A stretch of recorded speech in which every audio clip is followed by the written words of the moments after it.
எனக்கு ஆண்டவரோட நெருங்கணும், நான் ஆவிக்குரிய வாழ்க்கையில வளரணும் அப்படின்லாம் எனக்கு ஆசை இருக்கு. ஆசை இருந்தா கூட அது செய்ய முடியல. ஏன்னா உள்ள ஒண்ணு என்ன பண்ணுதுன்னா அதை பிடிச்சி இழுத்துக்கிட்டே இருக்கு. அது என்ன சொல்லுதுன்னா, நீ ஆண்டவர்கிட்டலாம் எதுக்கு போற? நீ எதுக்கு நீ ஆவிக்குரிய வாழ்க்கையில ரொம்ப ஃபோக்கஸ் பண்ற?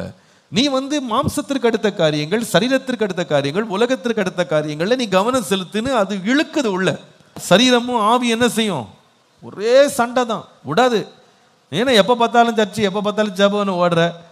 நீ வீட்டில் உட்காரு, நீ கொஞ்சம் மாம்சத்திற்குரிய காரியங்களை பாரு, நீ கொஞ்சம் ஒரு நாள் சினிமா பாரு, ஒரு நாள் சீரியல் பாரு, ஒரு நாள் இப்படி போய் சுற்றிட்டு வா, இப்படி இரு, இதெல்லாம் உலகத்தை அனுபவின்னு மாம்சம் அப்படியே ஏங்கும் அப்படியே. ஆனால் இதெல்லாம் ஏங்கிட்டு நீங்கள் என்ன தான் செஞ்சாலும் திருப்பி ஆவி சொல்லும், இதெல்லாம் நல்லதா, இதெல்லாம் சரியா, போய் கொஞ்சம் ஜெபம் பண்ணு, போய் வேதத்தை எடுத்து வாசி, ஒரு பிரசங்கத்தை கேளு, ஞாயிற்றுக்கிழமை போய் சர்ச்சில் உட்காரு அப்படின்னு சொல்லி உள்ள என்ன பண்ணும்? ஆவி அப்படியே தள்ளும், அது ஏங்கும், அது தாகிக்கும். நீ சும்மா கண்ணை மட்டும் நினைச்சிட்டு, காதை நினைச்சிட்டு, நீ உணர்ச்சிகளை நினைச்சிட்டு உட்காந்துருக்க. ஆவிக்குரிய வாழ்க்கையில இப்படி வச்சிருக்கியே, வறண்டு போயிருக்கே, நீ அதுக்கு சாப்பாடு போடுன்னு உள்ள இருக்கிறது கேட்கும்.